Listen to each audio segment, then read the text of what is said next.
Ассаламу алейкум, друзья, я вас всех приветствую.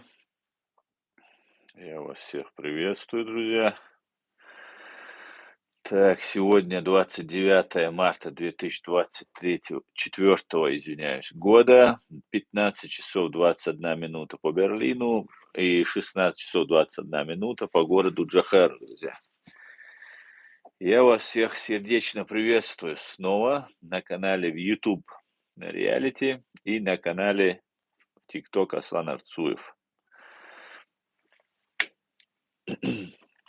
Пишите ваши комментарии, ставьте лайки. Все как обычно, если вы не находитесь в фашистской России или во временно оккупированной Чеченской Республике Ичкерия.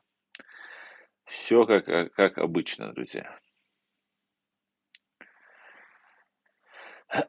Сегодняшний наш стрим называется «Смертная казнь и мобилизация на смерть в России».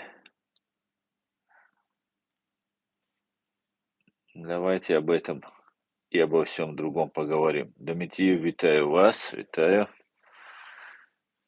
дорогие мои.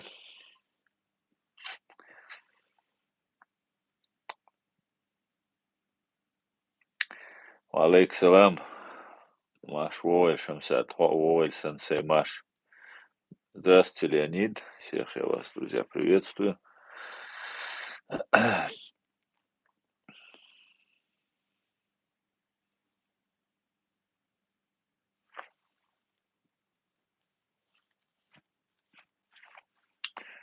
Маш Вовель.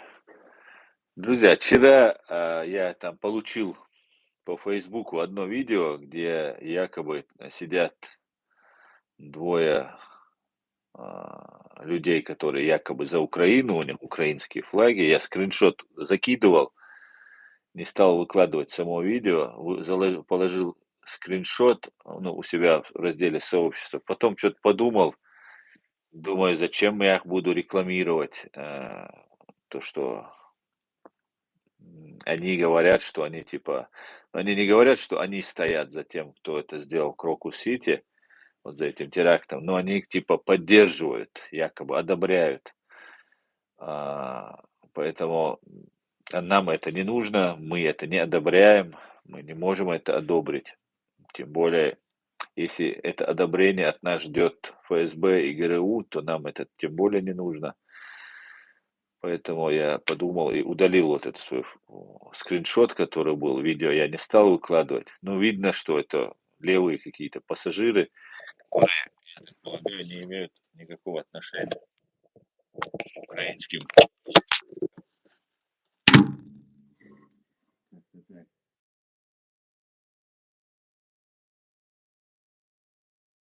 В другом месте, нигде в интернете, и только тебе кто-то ее присылает. Это вызывает обеспокоенность, настороженность. Так, скажите, какое отношение ты имеешь к немецкому флагу, говорит Клим. В смысле, я живу в Германии, я являюсь без 5 минут гражданином Германии. Я надеюсь, я удовлетворил твое любопытство. Шамиль, Елена, справедливый человек, всех я вас приветствую. Здравствуйте, алейкум салам.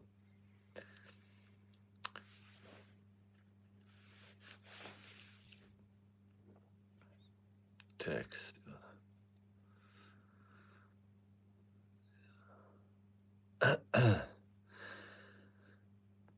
друзья, давайте поговорим о том, что на территории фашистской России отменяется мораторий на смертную казнь и будет вводиться смертная казнь. Конечно же, это все вот от начала вот этого террористического акта, который произошел в Крокус-Сити-Холл, до отмены моратория на смертную казнь, мобилизации. Вы все зрители нашего канала, нашего общего канала, мы все знаем, что а, это должно было произойти. Мы это предсказывали несколько лет назад, потому что логика событий, по которым развивается режим, укрепляется режим фашистской России, он имеет определенное направление, которое, в принципе, нетрудно предугадать. Если немножко знать историю КГБ, если знать те преступления, которые ныне совершала вот эта нынешняя власть в лице Путина, Патрушева, как они приходили к власти, на что они способны. В принципе, вот с учетом вот этих всех факторов, ты можешь предположить, что они будут взрывать своих людей, они будут убивать своих людей. Затем они будут объявлять мобилизацию, забирать людей на войну, ну и так далее, и так далее. Поэтому, в принципе, это все было ожидаемо. И когда сейчас нам упорно рассказывают, что там за этим не стоят никак российские спецслужбы, да, там ИГИЛ замешан был, ну, как бы я в этом, в принципе, я не сомневаюсь, да, потому что об этом говорят американцы, об этом, ну, много есть уже косвенных доказательств. Ну, что такое ИГИЛ-К, например, да, который называют там, которая находится там где-то в Афганистане, там, треть, десят. Мы не знаем вообще, да, кто их лидер, мы не знаем их численность, мы не знаем, кому они подчиняются. Я знаю, как из опыта, что большинство террористических группировок просто напичканы, инфильтрированы огромным количеством разных спецслужб разного со всего мира.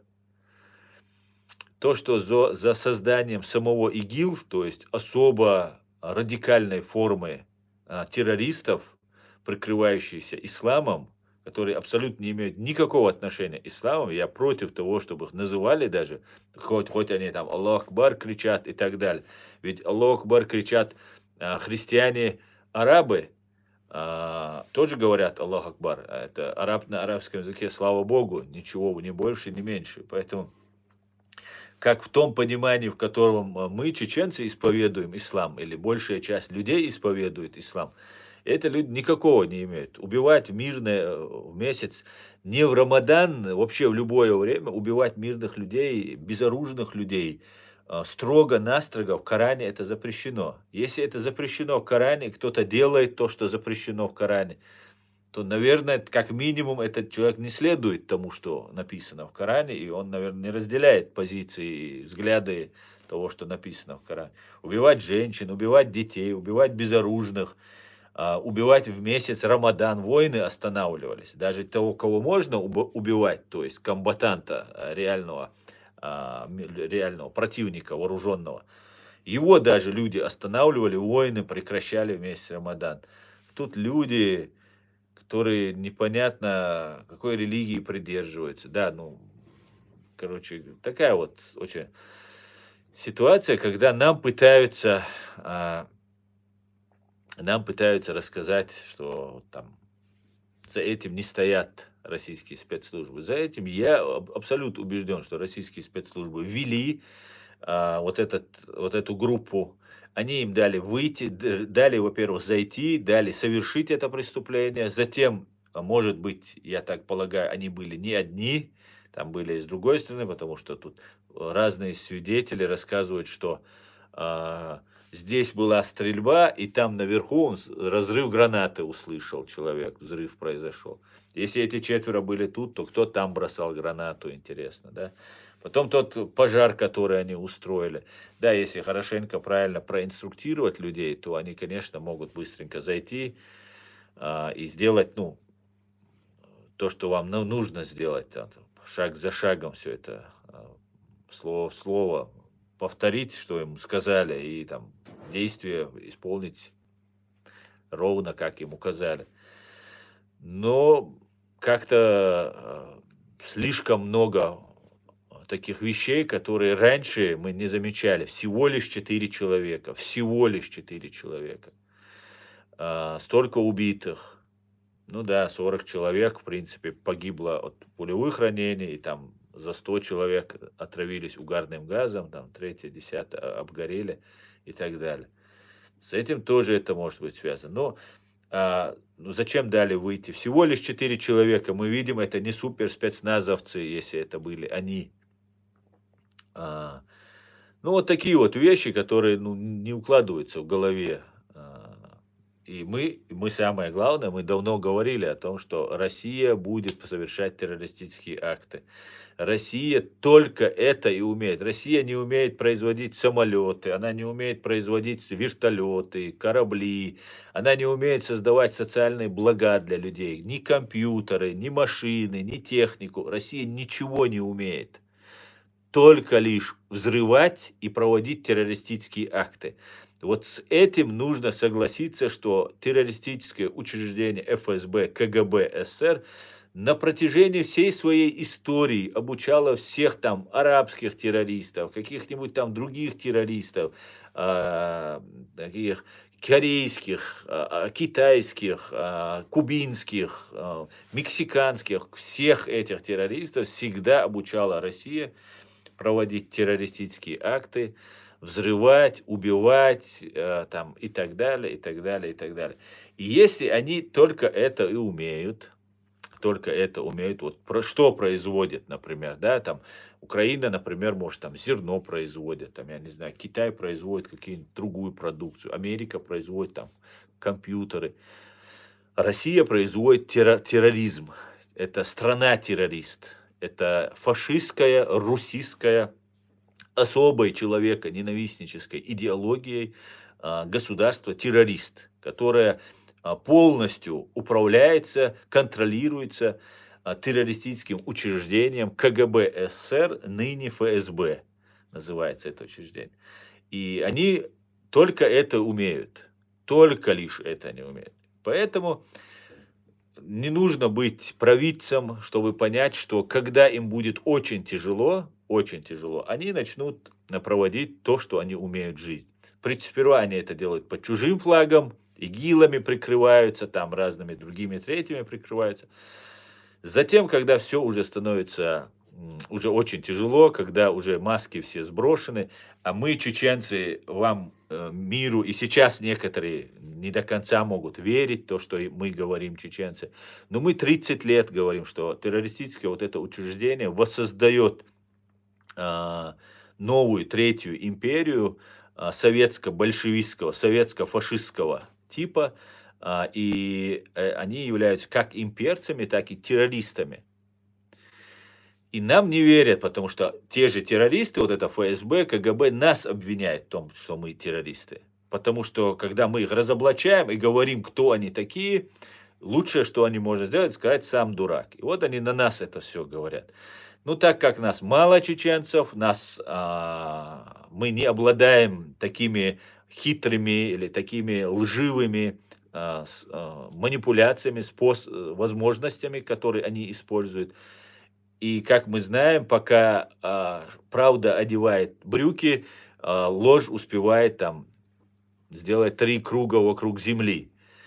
Ну, и как бы в информационном плане мы недостаточно были готовы, хотя нас и слышали, и верили нам, и есть такие люди, которые до сих пор и верили, и знают, что такое КГБ.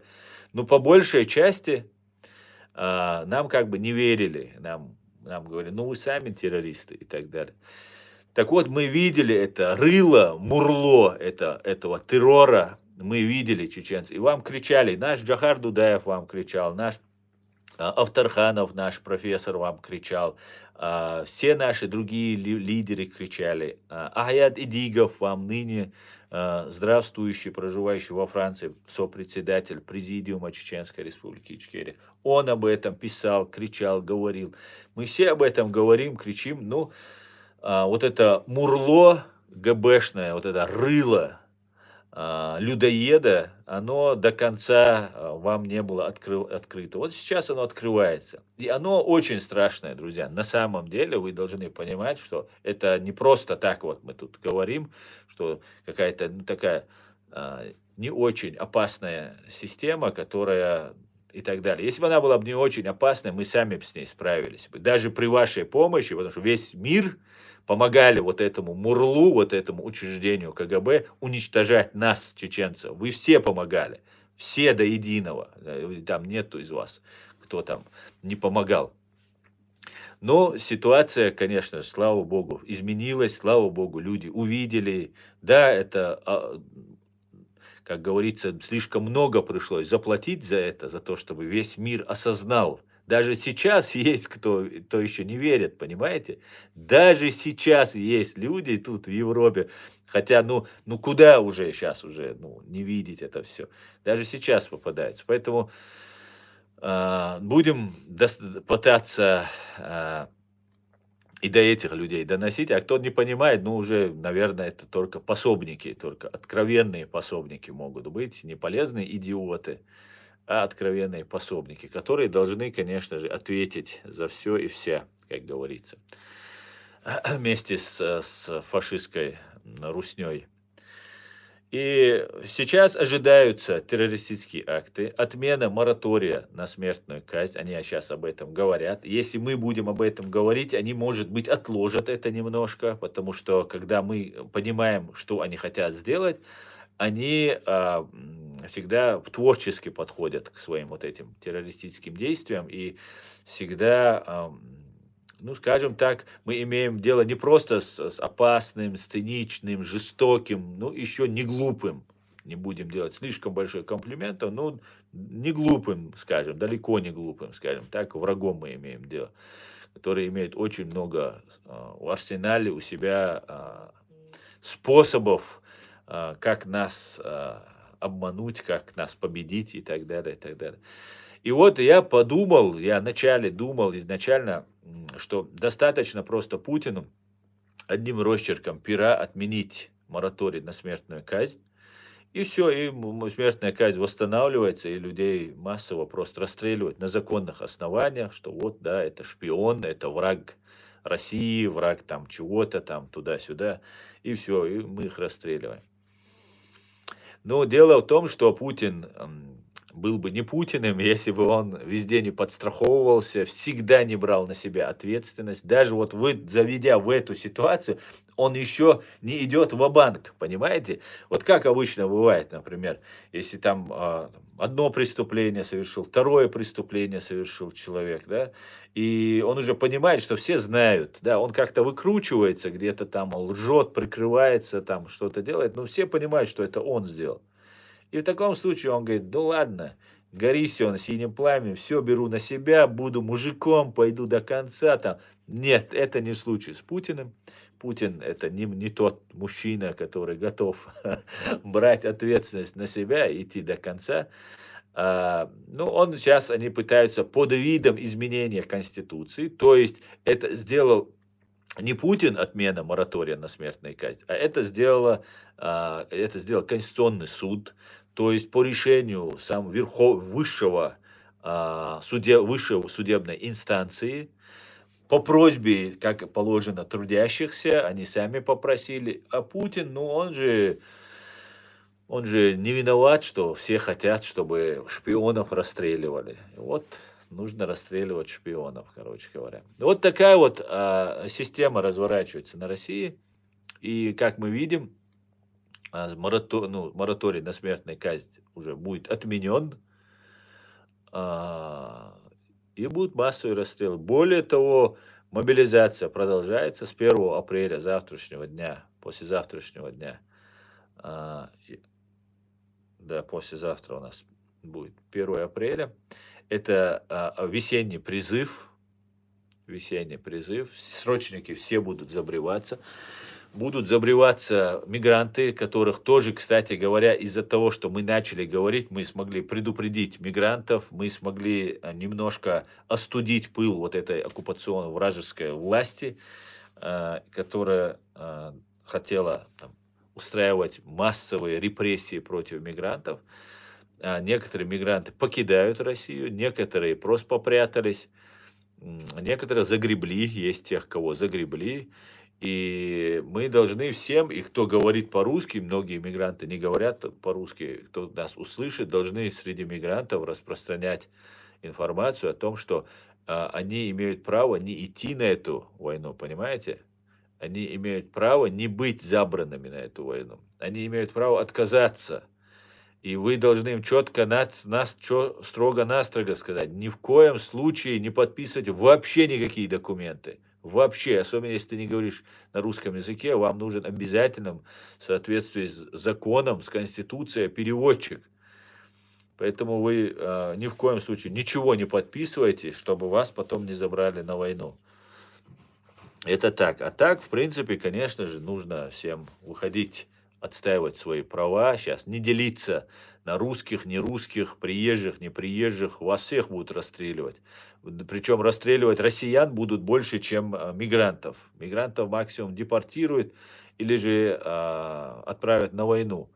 А вас, россияне, будут расстреливать на законных основаниях, как шпионов, там, пособников шпионов. Ну, все как обычно, друзья. Ничего, вам никаким шпионом быть не надо. Нет никаких шпионов, чтобы тоже понимали, что это все выдумка, обман и так далее.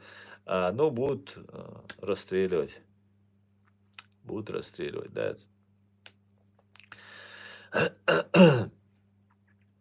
Мобилизация ни на день не останавливается. Да, совершенно верно, Аргун. Абсолютно это так. Не останавливалась, но под разными соусами, под разными предлогами людей забирали на войну. Это тоже факт железобетонный. Но сейчас это будет уже, знаете, еще легче делать, потому что люди каждый раз оказывают сопротивление. Все бегут с фронта, понимаете? Все тяжело, все конкретно очень тяжело на фронте, потому что люди бегут, да. Они берут деньги у России и вынужденно идут в мобилизацию, говорит. СОК искал внутренних врагов, Россия ищет внешних врагов. Так, справедливо, почему-то именно самые ФСБшные аналитики в украинском пространстве продвигают нарратив, что за терактом стоят русские спецслужбы. Астанян, Жирнов, Боровой, Пьяных, Закаев и другие. Украинских пространстве, что продвигают за терактом стоят русские спецслужбы. Ну, я не знаю, почему они так говорят и почему я тоже так считаю. С этими всеми деятелями я, как ты знаешь, справедливый человек, не имею ничего общего и иметь не собираюсь.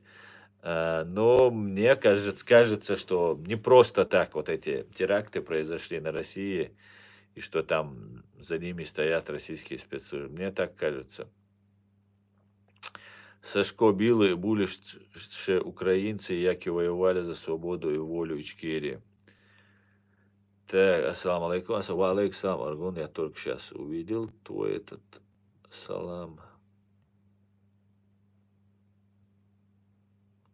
ИГИЛ-К состоит из нештатных сотрудников ФСБ ГРУ. Да, без сомнения, я тоже так думаю. Они берут деньги у России и вынужденно идут на мобилизацию. Так.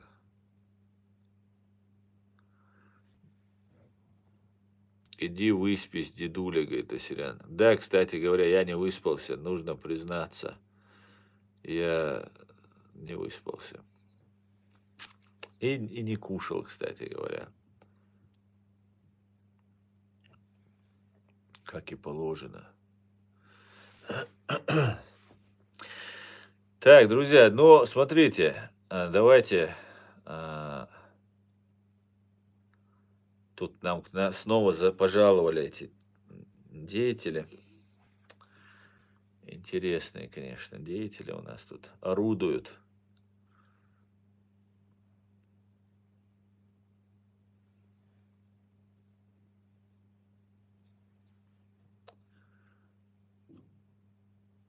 Ваши прогнозы на будущее. Сейчас я тебе скажу прогноз. Прогноз. Ты удачно женишься. Хороший будет прогноз. Нормально? Такой прогноз устроит тебя? Маршал Душев Георгий, Дейли Салам Маршал. Друзья, я вас всех витаю, приветствую всех.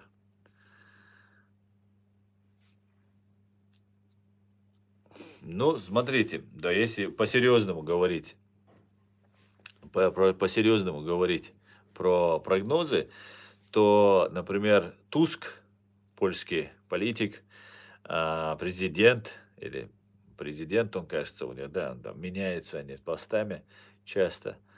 Он сказал, что мы находимся в предвоенный период. Предвоенный период может, ну, где-то занять полгода, год-два, предвоенный период.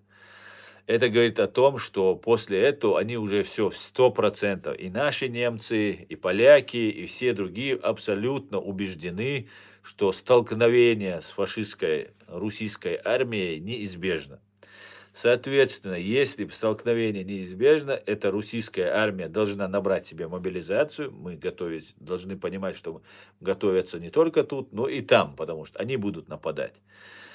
Соответственно, скорее всего, будет применение ядерного оружия, потому что Россия не зря так много говорит про это ядерное оружие, что они применят ядерное оружие. Поэтому, скорее всего, Россия нанесет или попробует нанести ядерный удар по Европе, по странам НАТО, потому что таким вот образом они захотят там припугнуть Польшу, там, страны Балтии там, и так далее, и так далее. Поэтому все это не за горами, все это мы, скорее всего, в ближайшее время увидим. Это может быть в этом году произойти, это может быть на следующий год произойти. И тогда уже произойдет на самом деле такое уже мощное боевое столкновение, где погибнут, наверное, сотни тысяч или даже миллионы людей, смотря как все это будет развиваться и насколько позволят далеко зайти. На самом деле, по логике вещей, чтобы далеко это все не заходило, нужно бы, конечно, принимать превентивные меры, наносить превентивный удар по бункеру, по Лубянке, по Кремлю, по вот этим местам, чтобы а, раз они собираются, как известно, нападать, то нужно бить первым, а не ждать, пока они по нам нанесут удар. Поэтому вот эти события нас всех ждут. Для того, чтобы всех мобилизовать, нужна отмена моратория на смертную казнь, то есть начать внутри России людей расстреливать. Этому тоже вы все должны быть готовы, должны понимать. Другого выхода, выбора у них нет. Они сами себя загнали в эту ловушку.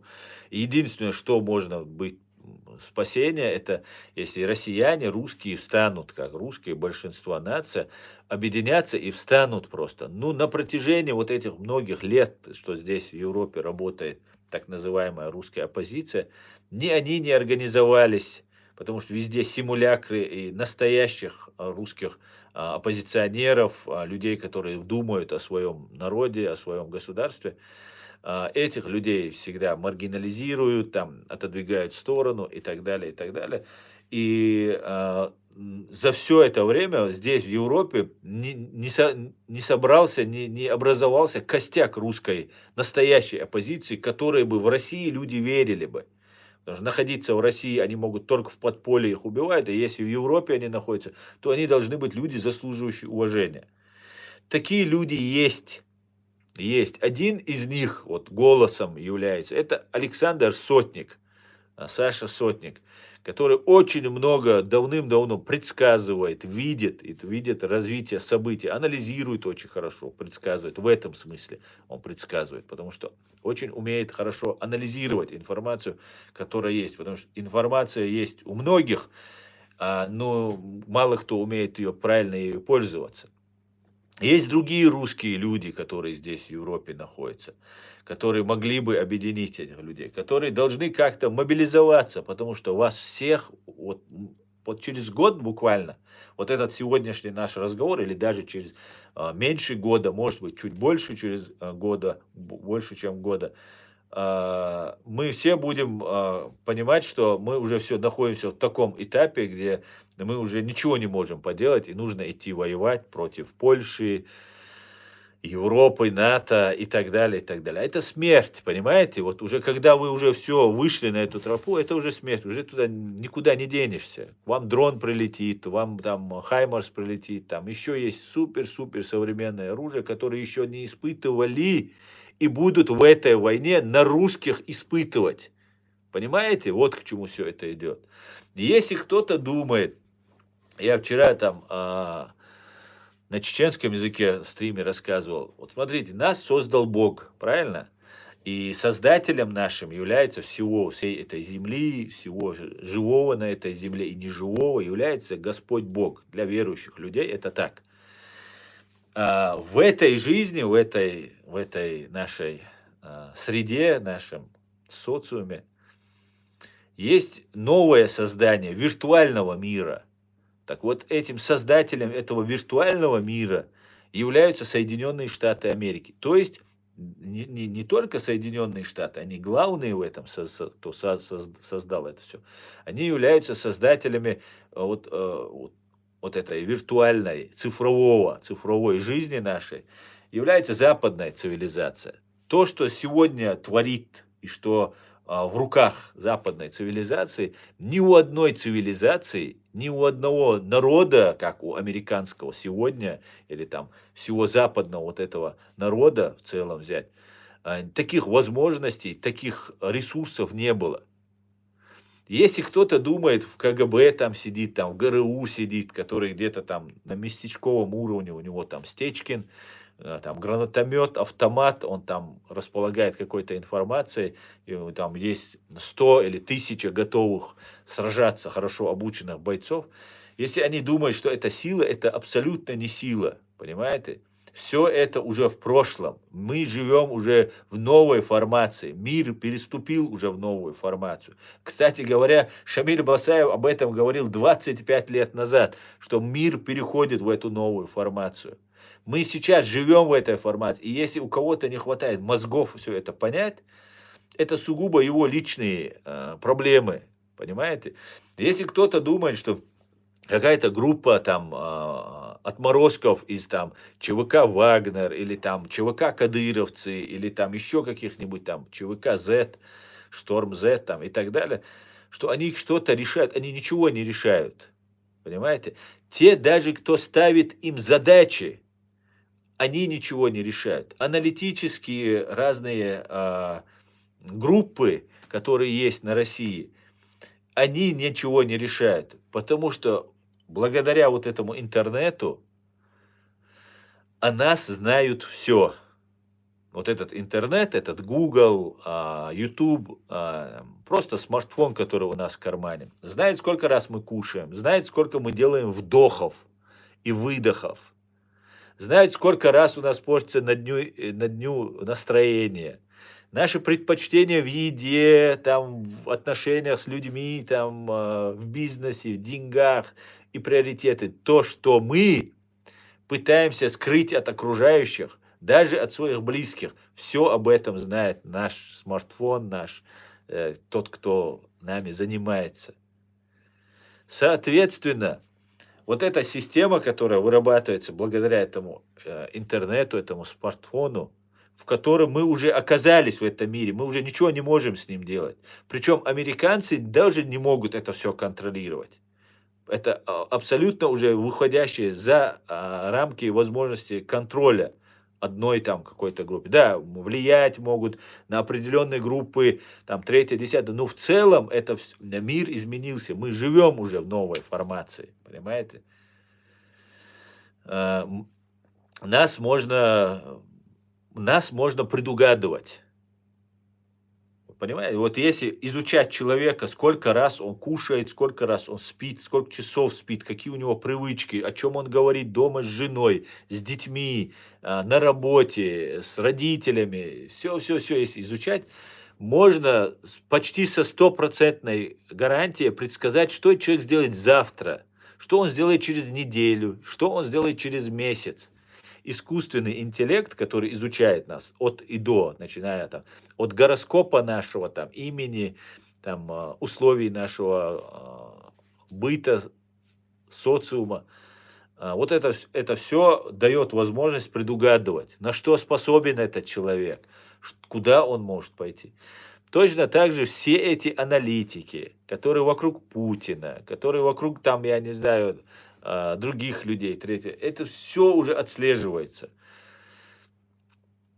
Они еще до конца даже не понимают, что они уже находятся в матрице. Понимаете?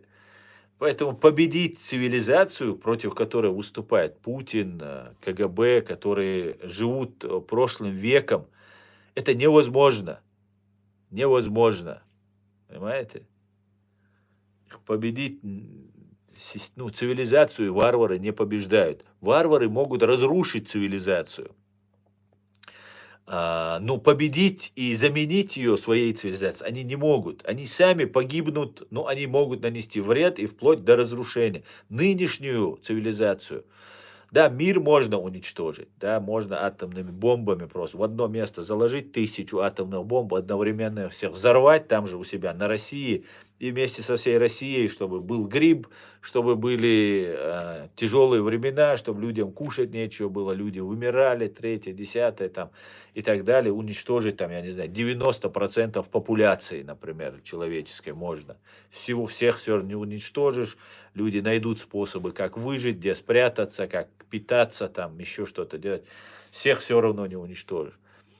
Но что добьется варвары, чего добьются? Ничего, они тоже будут уничтожены, они тоже закончатся. И на это даже эти варвары не пойдут, потому что КГБшники, они не идейные какие-нибудь там отморозки, которыми, кстати говоря, были их предшественники, их отцы и деды, которые строили, начинали строить. Там да, реально были люди, которые фанатично верили вот в эту идею, которую они строят. А эти нет, это чисто бизнесмены, это бандюги-бизнесмены. Это бандюги, притворяющиеся бизнесменами, понимаете? И бандюк, он не хочет, ни в тюрьму не хочет, ни умереть не хочет, понимаете? Эти вообще самые трусливые, причем садисты-убийцы. А жестокие садисты и убийцы, они по факту, по сути своей трусливы. И КГБшники они не будут применять, вот, тут, чтобы уничтожить весь мир. Да, где-то там бомбанут, чтобы испугаются, вот остановятся. Не остановятся. Решен вообще с фашистской Россией и с учреждением КГБ СССР, ФСБ, вопрос закрыт. Понимаете? Все, нету этого вопроса. Это все рано или поздно будет привлечено к ответственности. И Патрушев, и Путин, если они доживут до суда, как дожил Саддам Хусейн, как там не дожил, например, Муаммар Каддафи, как дожил там Слободан Милошевич, дожил до суда, вернее, ну, до тюрьмы дожил, до изолятора, до следствия судебного дожил. А на суде, видимо, русские ему принесли яд, и он там отравился и покончил жизнь самоубийством. Ну вот как-то так все это произошло.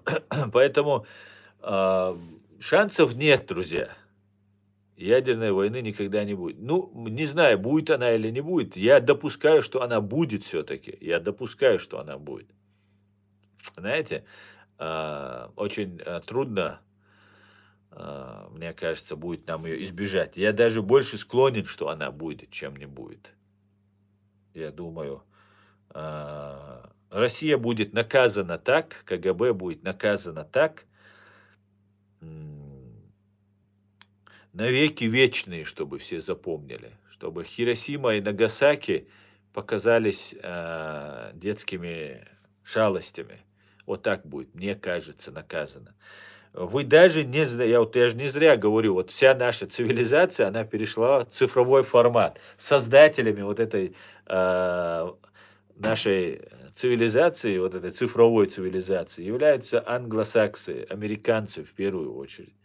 И западная цивилизация, это, которая, ну, это все уже поменялось, мир уже поменялся. Мы должны просто принять эту действительность, понимаете? Мы должны согласиться с этим, потому что, ну, глупо не соглашаться.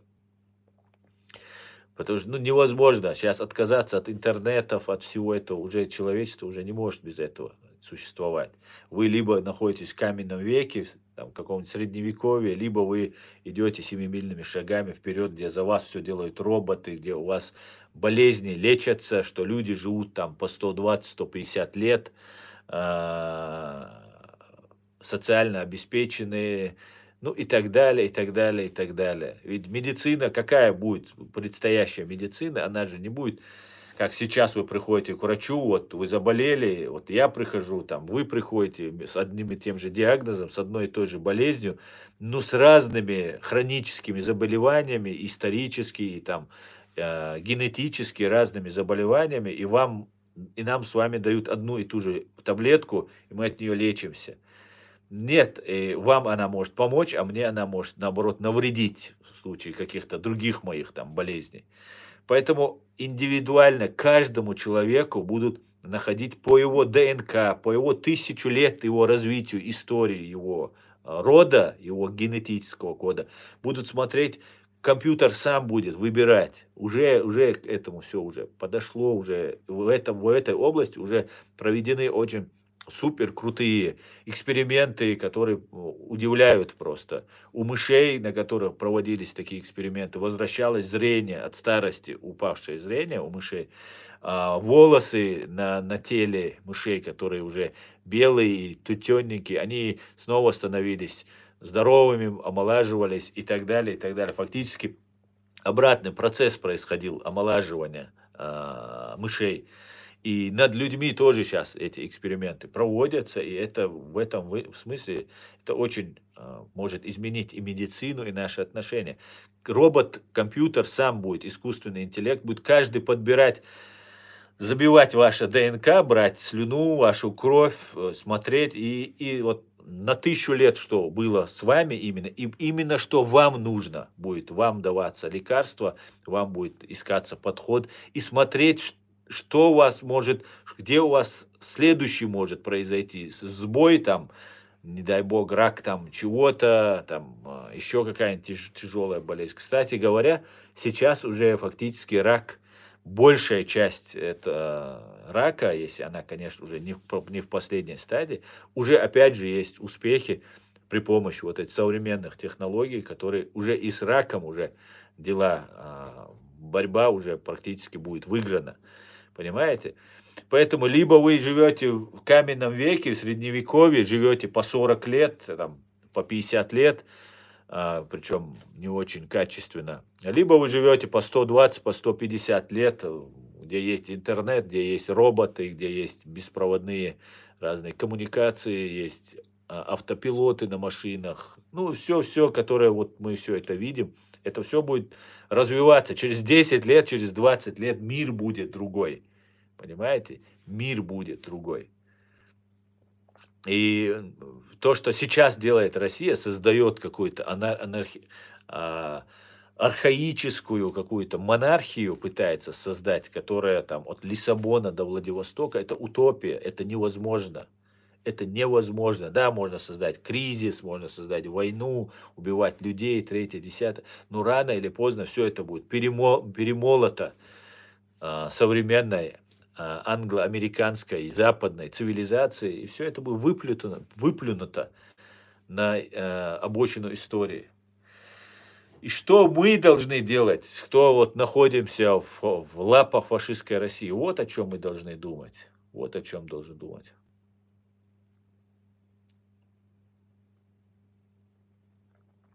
Как-то так, Дион. Так. Ассаламу алейкум, Асан. Ларт Аотим Хаарсун. Ну, вопрос, расскажи нам о идеологии Ичкири, какое отношение к этому имеешь ты? Ва алейкум ассалам. Ларт Аотим Хушальч. Хун хуят тасюка. Ларт Аот Сагир. Хужуап дизер дон. Целуасан. Иштальч. Иштал целуш. Алмадиза жуап диршан. Так же нечестно, да? Что же ты, дети, в великом русском языке говоришь, говорит Кирилл Михеев. Ну, великий, это ты сказал. Я не говорил, что русский язык великий. Все языки достойны, очень есть хорошие языки, и древние языки. Русский язык – это искусственный язык, как и русская нация, которая создана из разных национальностей, которым был создан вот этот искусственный язык. Поэтому так особо великим я его не назову.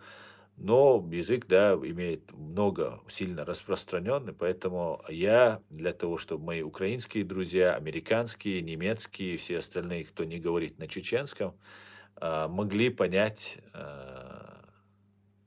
вашу суть и, ну, конечно, и достучаться и до россиян, и до русских, нормальных русских, не имперцев, не фашистов, а нормальных русских, которые оказались благодаря вот таким вот фашистам и русистам вроде вот вас оказались в той ситуации, что у их детей нет будущего. Им нужно теперь отказываться быть русскими, им нужно как-то выживать в этом, вы их вогнали в это. За все это время, за эти 25 лет, кроме обмана, там, надежд каких-нибудь, снова обещать, что будем обещать, чтобы снова обещать, вы им ничего не дали, ни этим русским россиянам, ни остальным другим. Но сейчас вы все забрали. И теперь, если ты говоришь русский, тебе каждый хочет плюнуть в лицо или дать в морду. Понимаете? А это не должно было так случиться, да?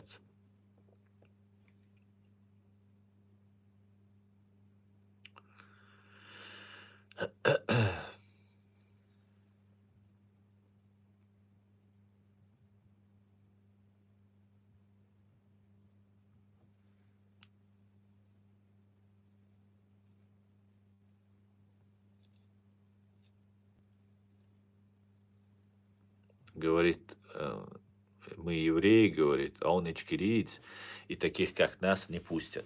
Значит, я, который поднимаю флаг, который все время говорю за ичкирица, разоблачаю вот таких агентов российских спецслужб, которые вокруг Ахмеда Закаева ошиваются, которые являются, и не вокруг Ахмеда Закаева тоже есть, являются. Они нас не пускают. Значит, если ты спрятался и был анонимно, и где-то сидел в засаде, ну или якобы потом, чтобы рассказывать, что ты сидел в засаде, то ты ичкириец. А если ты открытым забралом вышел, отстаиваешь интересы чеченского народа, значит, ты являешься евреем и врагом ичкирийцев. Ясно. Ну я же не знал, сразу надо было сказать. А я тут дурак сижу, тут да, у меня тут родственников бывших пытают, там, возбуждают дела против. А этот вот сидит, смотрите, какой умным. Вот так вот надо. Вот как нужно быть ичкерийцем, оказывается. Эх, Джахар Минкаилов, да, Джахар Минкаилов, покажи свое лицо. Я хочу, какая гнида не пустит меня, ичкерийца, на мою родину. Просто я хочу знать. Кадыровскую гниду я знаю. Тебя хочу я тоже узнать. Покажи, пожалуйста. Мне очень важно узнать, кто вы такие, да, анонимные, анонимные герои делают.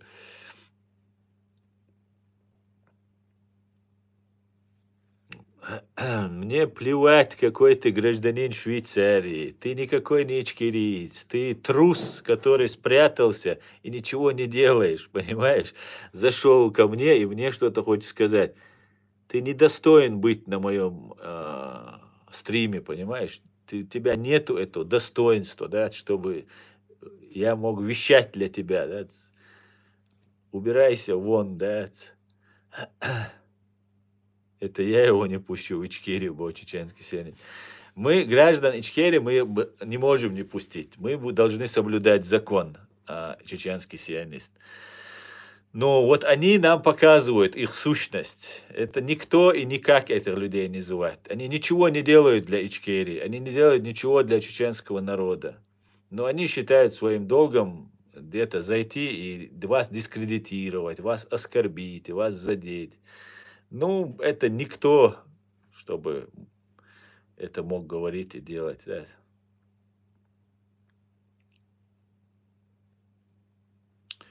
Так, Мага Баркал, хорошая кепка, мне тоже нравится.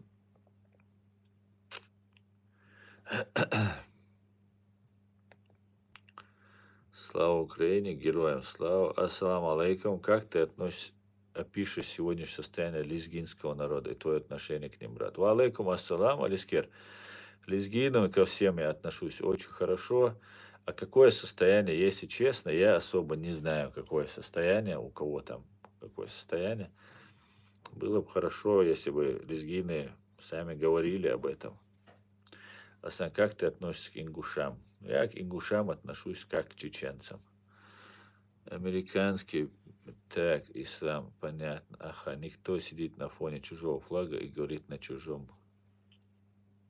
Ну, Кирилл, я не знаю, кто я или никто, чтобы ты меня определял, но я тебе могу сказать, что флаг у меня есть ичкерийский, и даже если у меня сзади висел бы только американский флаг, чем бы я тоже гордился бы, это не значит, что я перестаю быть ичкерийцем. Или то, что я делаю не для чеченцев и не для Ичкерии. Понимаешь? И всегда, в каждом слове, в каждом подтексте, смысле я закладываю чеченцев, Ичкерию, свой народ, который реально ущемлен, очень ущемлен. И только поэтому вы меня здесь видите. Если бы он не был бы самым ущемленным народом, вы меня вообще никто бы не узнал бы, что я существую на этой земле. Понимаете? Потому что русские фашисты, русисты убили 30% наших граждан. И продолжали нас терроризировать, и продолжают нас терроризировать. А я встал вот и сказал, что вот не нужно нас терроризировать. И начал высказывать позицию чеченцев.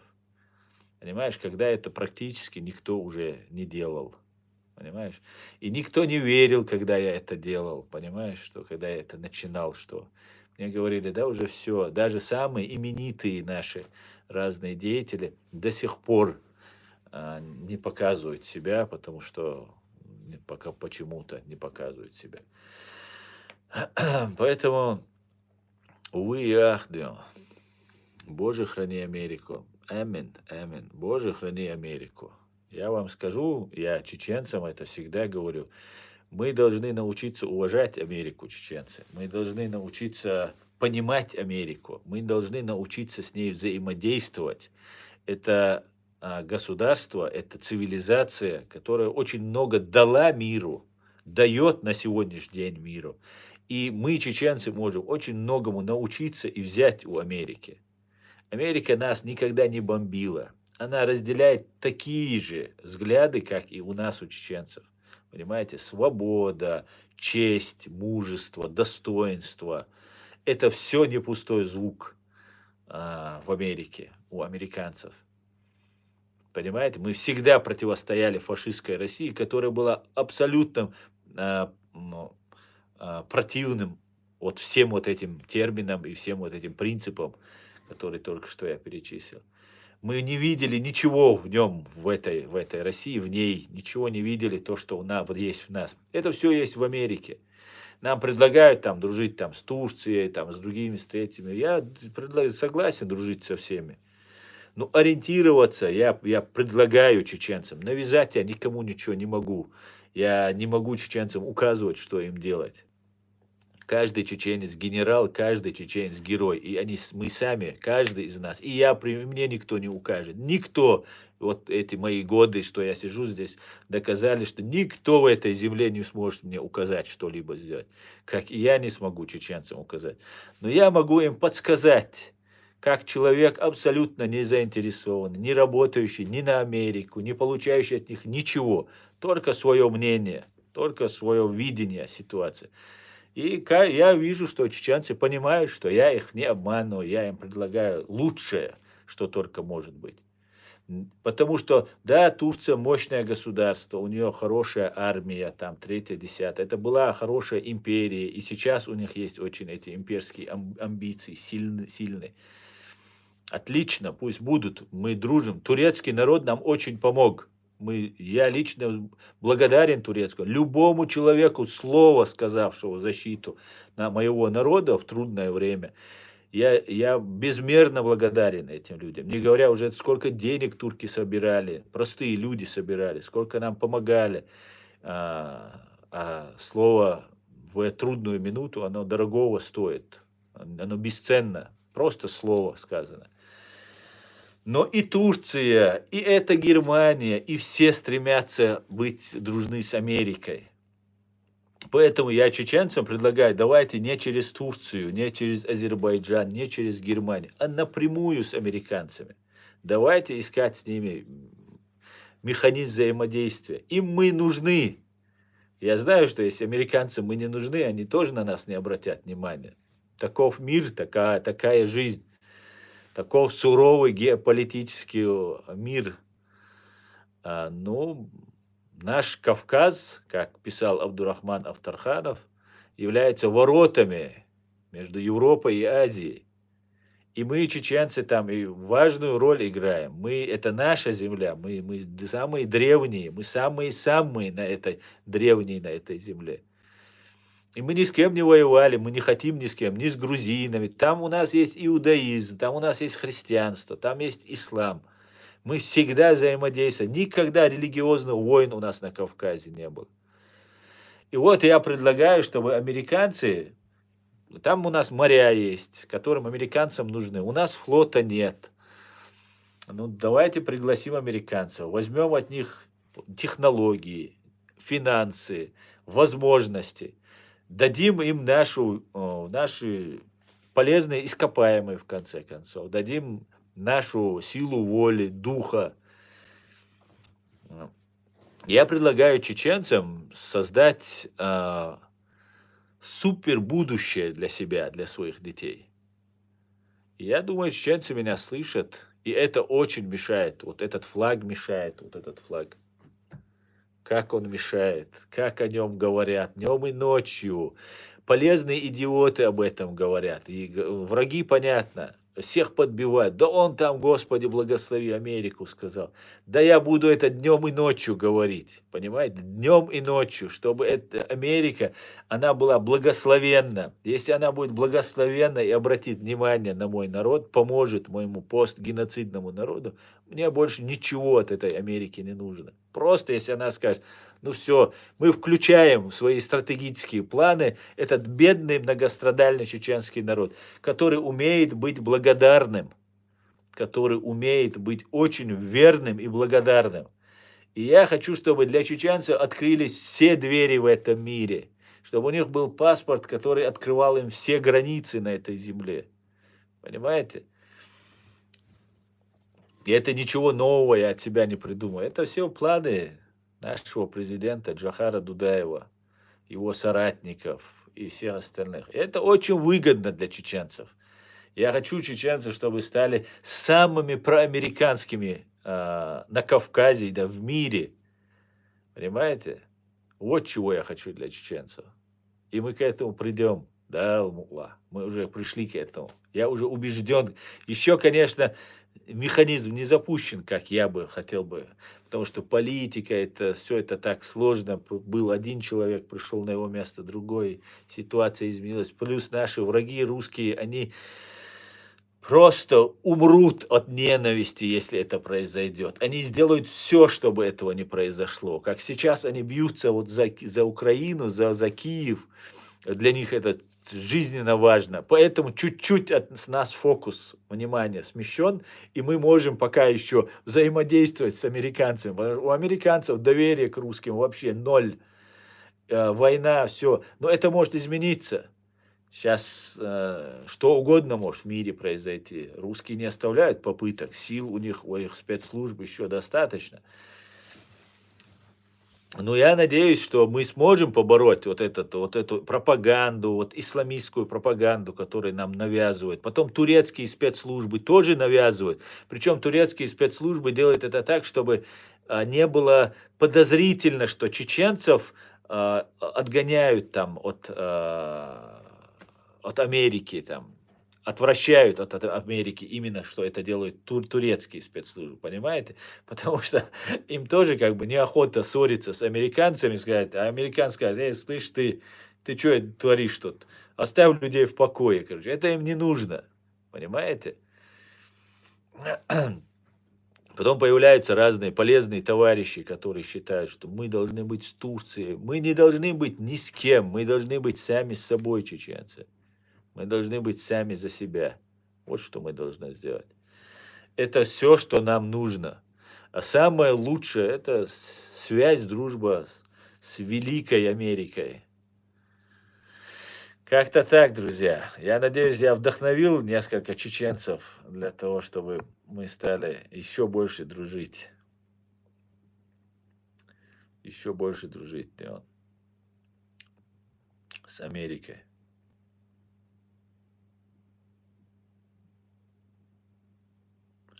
Я не удивлюсь, если у тебя оторвется тромб. Егор, вы уже столько раз мне угрожали. Знаешь, я вообще начинал вот эту свою деятельность, попрощавшись с жизнью, на самом деле. Я не думал, что я даже год проживу, когда я начинал открыто свою деятельность. Вы поставили в такое условие нас, чеченцев, что говорить правду, говорить об интересах чеченцев, говорить что-то полезное для будущего чеченца, это смертельно опасно. Можете представить, какое условие вы нас поставили?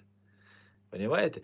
Но смерть, она всех коснется, и она не та преграда, которая может останавливать людей, которые верят в то, что они делают, понимаете?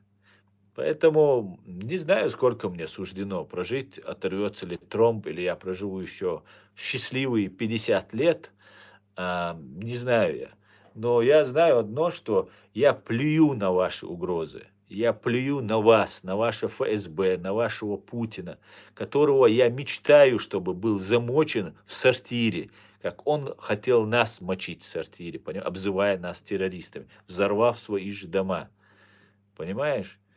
Поэтому это не на этом канале и не к этому человеку обращайся с разными там тромбами, там, угрозами. Столько вы уже мне наугрожались, что никакого эффекта. Ассаламу алейкум тебе, будь здоров. Спасибо, ва алейкум ассалам.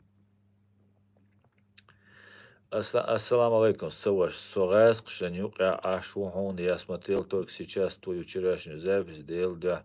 Маякл должен, Мадвинал должен. Но чего больше всего мне понравилось, да, Сталкер. Ну, алейкум ассалам. Сейчас меча ашту, сейчас меча ду, мадица араш. Ваша безопасность в ваших руках. Сейчас меча ду, мильшту махает. Потому что это опасно, друзья. Вы находитесь пока у загнивающей фашистской русне. Основное, делает так, чтобы этот шикарный американский флаг еще и развивался. Дог ихкан лир бацтир. Ишта лештер буашамся. Гуш дацом кали лештер. Так, 10 минут слушал, кто не закрыл дверь в дурдомике. Это не говорит человек с ЧВК «Вагнер» с нашивкой. Это убийца, это зэки, это вся быдло. Это вообще человек мне говорит, что я в дурдоме. Представьте, кто в наше время повесит себе нашивку, лычку эту ЧВК «Вагнер». Это комплимент. Меня назвал сумасшедший сумасшедшим. Юху!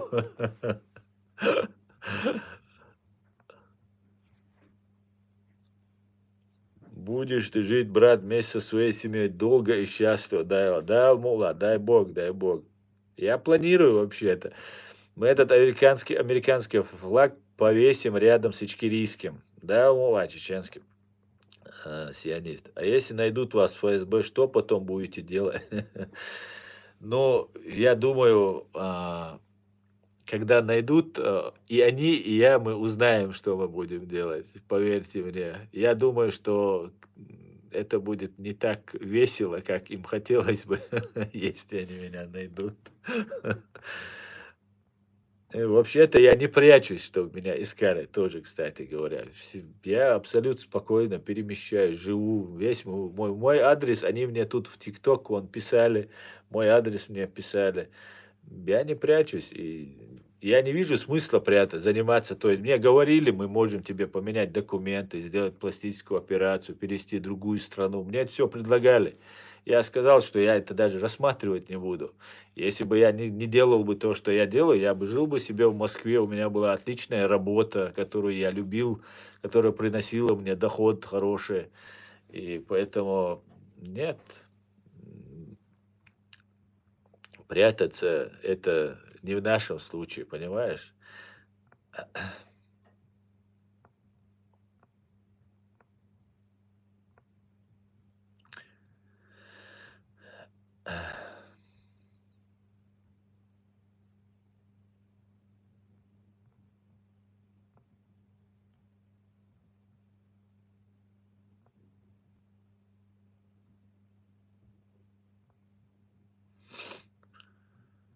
Ваш смех — это защитная реакция. Не знаю, может быть, какая-то и защитная реакция, может, я так защищаюсь, не знаю. Но я всегда улыбаюсь, у меня всегда хорошее настроение. Бывает, конечно, иногда портится оно вот такими разными там деятелями, которые мне тут там, заходят, там, угрожают, там что-то мне пишут. Но это буквально на несколько секунд. А так я сам по себе очень позитивный человек. Сейчас Рамадан просто, сейчас немножко тяжело мне. Кушать хочется, да. Но это спасает еще, знаете, когда слишком голоден, то ругаться неохота. А мне постоянно говорят, ты постоянно эмоционален, ты там постоянно ругаешься, третье, десятое. И вот сейчас я зарекся, что больше ругаться не буду, все, я там постараюсь там. И вот только приходится смеяться, чтобы не ругаться. А сам мне плевать, что говорят боты. Мне важно, что вижу и думаю я. Совершенно верно. Так и должно быть. Чеченский сионист.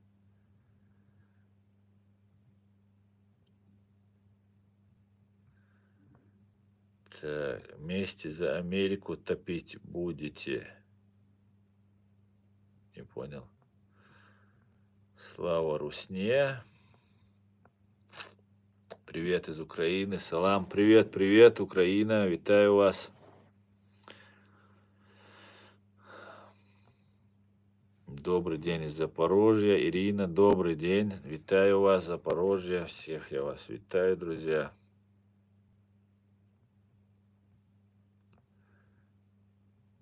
Так. Эй, террорист, ты же просто чеченоговорящий. Говорит, Ламов МИД. Почему я чеченоговорящий? Я исконно чистокровнейший чеченец. Почему вы говорите, что я чеченоговорящий? Нет, я самый настоящий чеченец. И почему я террорист? Я антитеррорист, на самом деле. Конечно, мне лестно, когда меня вы называете террористом, потому что вы террористом называли Дудаева, Басаева, величайших людей моего народа. И для меня это большая честь, что меня вот вы называете террористом. Но это неправда, как и в отношении их это было неправда, так и в отношении меня. Я не террорист. Я антитеррорист, я антифашист, я антирусист. Понимаете? Я антиимпериалист. Ни в коем случае не террорист. Я вообще не приемлю методы террора, которые ваше ФСБ, просто это ваш конек, да, ваш конек.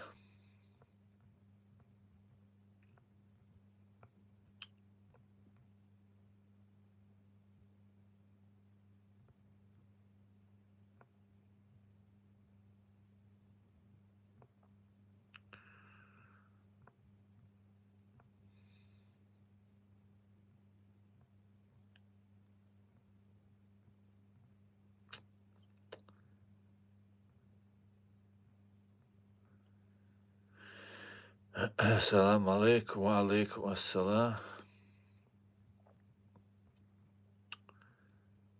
Так, друзья, Аслан молодец. Мир не должен разделиться по религиям, а те, кто за демократию и свободу, с теми рабами, которые борются за коммунизм и тиранию. Мир разделился уже на две части. Кто за тиранию, а кто за демократию.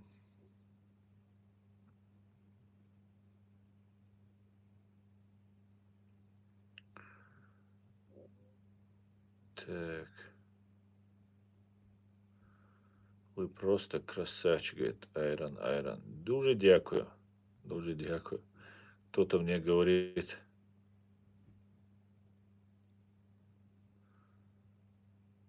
Кто-то мне тут говорит, что...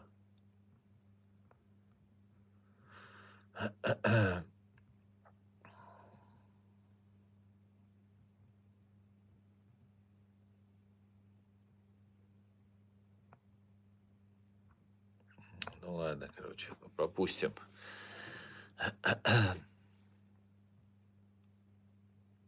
Так, Шамсад, что так?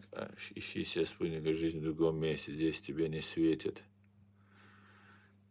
Так.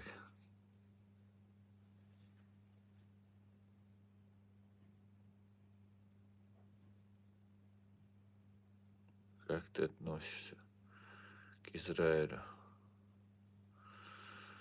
Я ко всем отношусь хорошо. Я же сказал, я даже к России, не имперской, отношусь хорошо. О чем вы говорите? Причем здесь Израиль? Даже к фашистской вот этому образованию, если там есть нормальные люди, я отношусь к ним нормально. Фашистская русня, а вы мне Израиль говорите. Израиль демократическое государство, причем даже рядом с русней не стоит. А вы мне говорите. Ирон. Ну, Ирон. Значит, Ирон. Значит, осетин, значит, есть Ирон.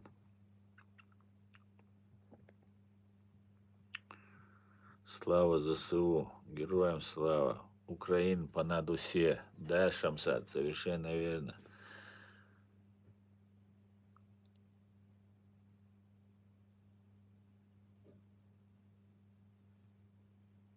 Так, ну давайте посмотрим, что у нас в ТикТоке у нас говорят. Друзья, я смотрю, нас очень много. Слан Саламашел из Австрии, Дейлер Саламашел, Австрия, Асет, Машеваль. Друзья, по какой-то причине у меня тут проблемы возникли, да.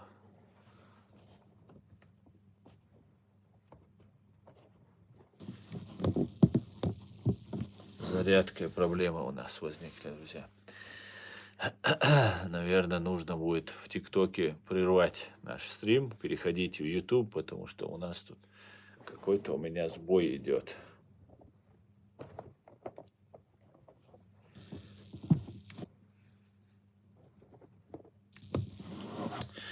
Ну да ладно, сколько продержишь, столько продержишься.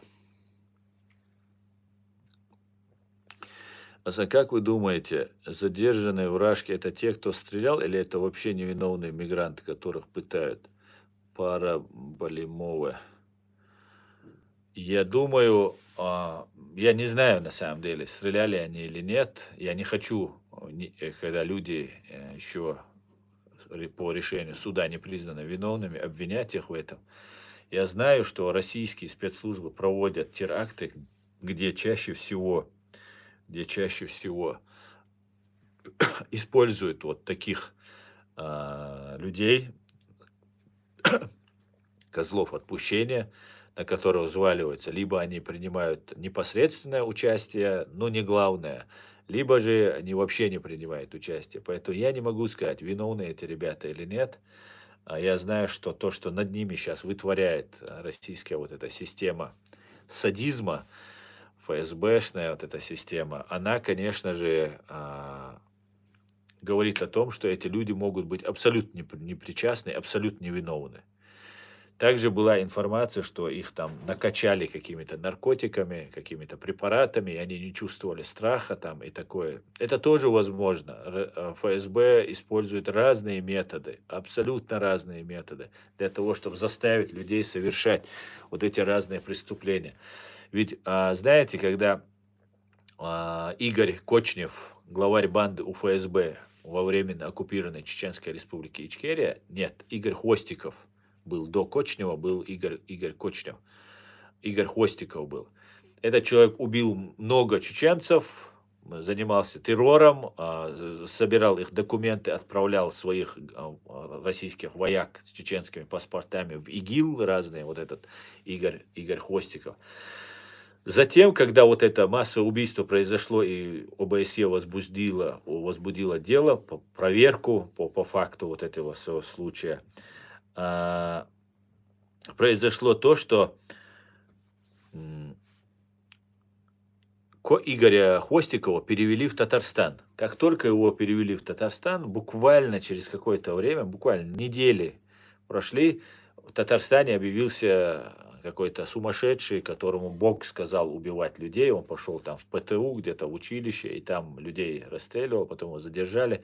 Вот похож буквально вот на этих таджиков, которые задержаны, такого же приблизительно возраста, такой же комплекции. Поэтому я считаю, что могло быть все, что угодно, друзья.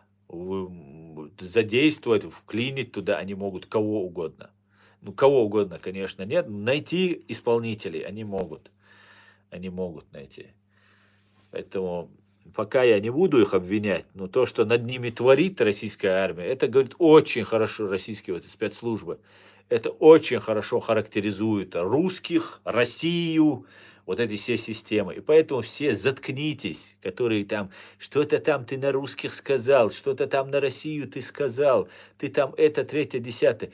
На ваших глазах, на ваших, какими бы они убийцами не были, на ваши глаза отрезают ухо, избивают одному глазу, вот так весь зашит, вырезан глаз, там все с ним сделали.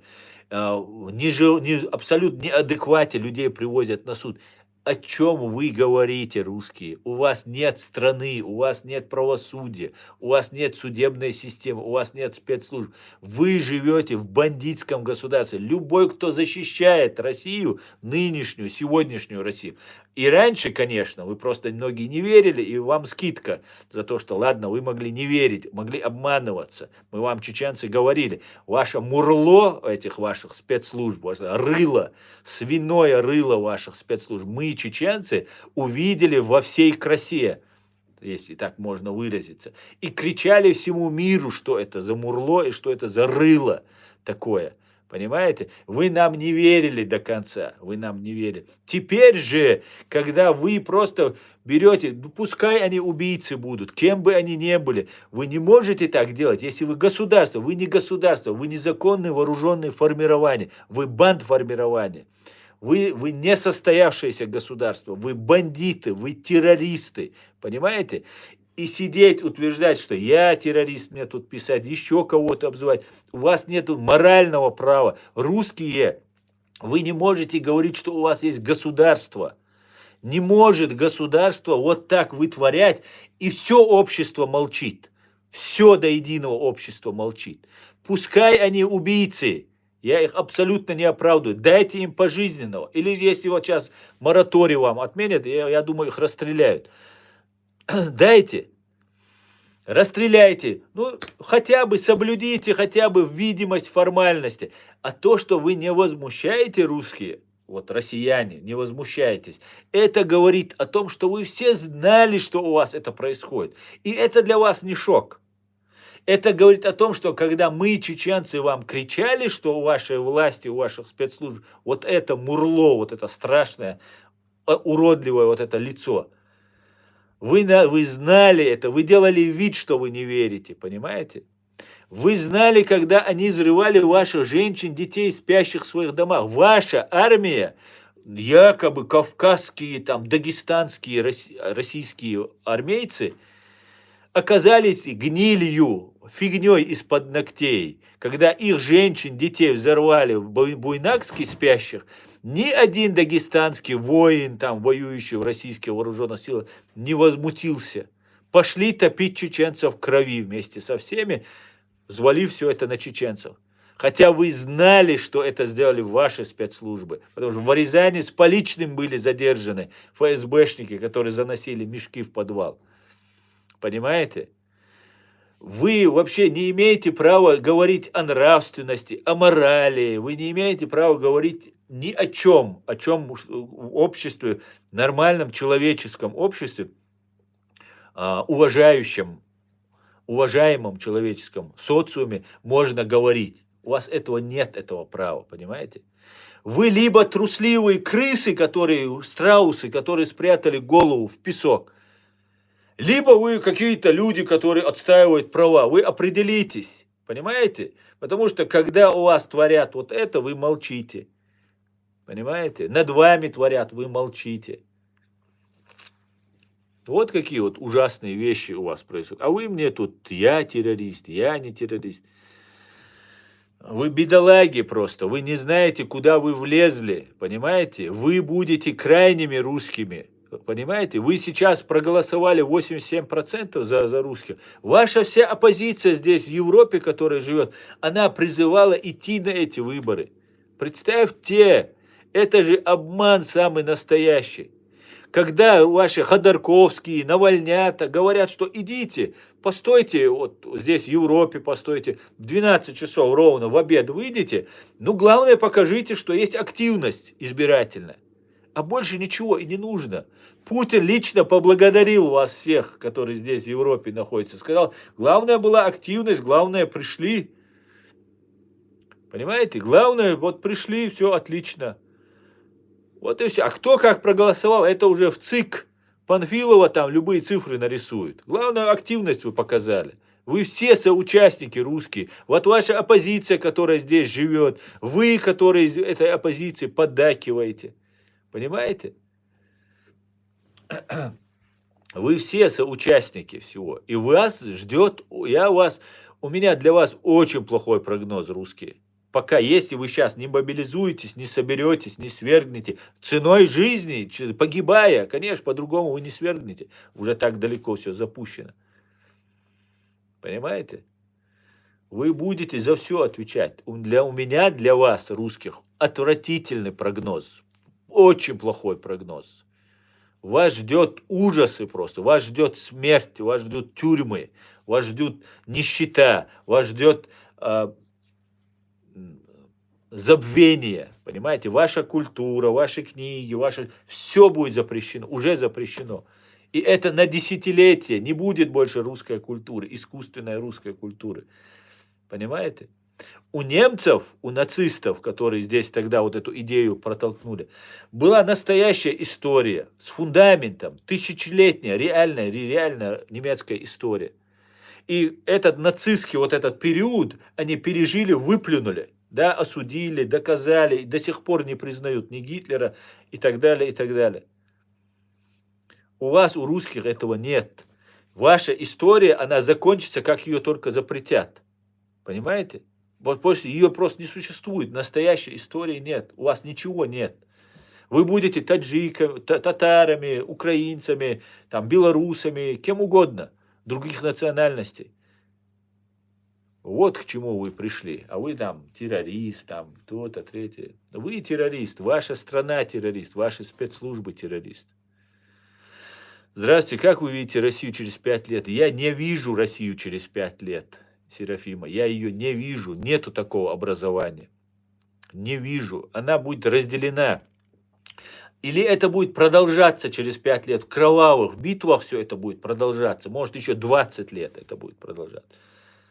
Но уже как Россия, Российская Федерация, федерация она никогда не была. В вашем названии вашего государства обман, что она какая-то демократическая, какая-то федеративная. Это все обман. Везде обман, везде фейк.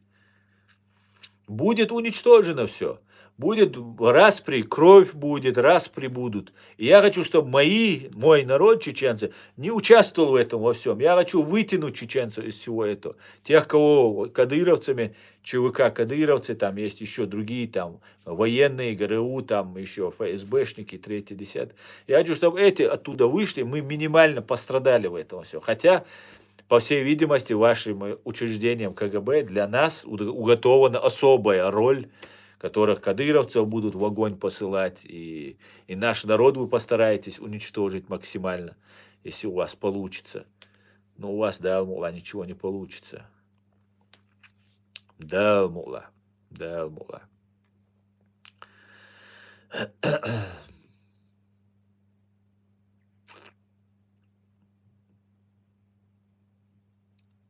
Займись своей жизнью, не лезь к русским, говорит мне Юля. Юля, я бы с удовольствием к вам не лез бы, если бы ваша ублюдочная банд-армия убралась с моей территории.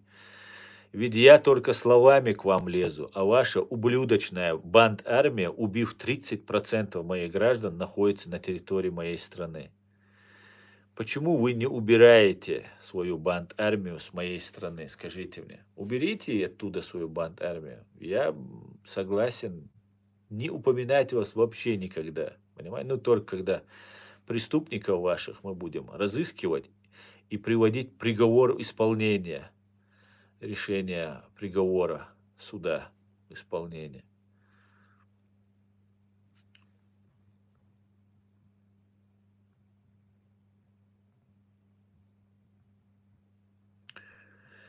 Шалом, человек. Дудаев единственный, кто говорил как человек, а не политик. Он был лучшим президентом для любой страны мира тебе. Спасибо, Владимир Зиновьев. Спасибо. Шалом и вам.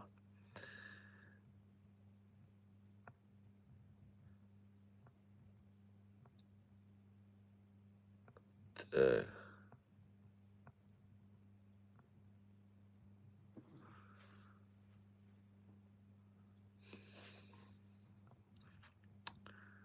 Шариат или демократия, говорит.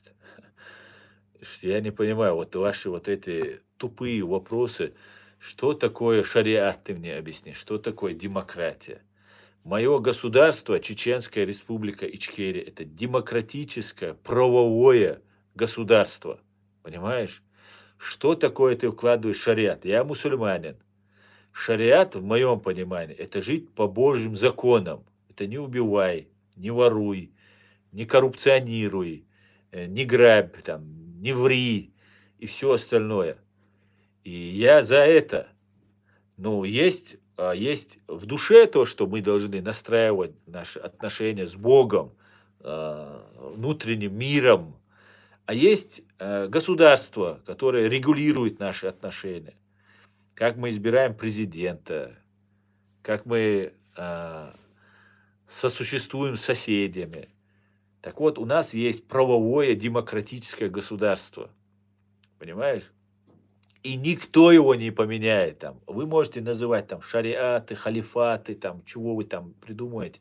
Это сугубо ваше личное дело. Но по Богу нужно в душе настраиваться. А по жизни нужно вот посмотреть, как люди в окружающие живут, посмотреть, у кого лучше. Вот у Швейцарии очень мне нравится, у Германии мне нравится, у Израиля мне нравится, очень.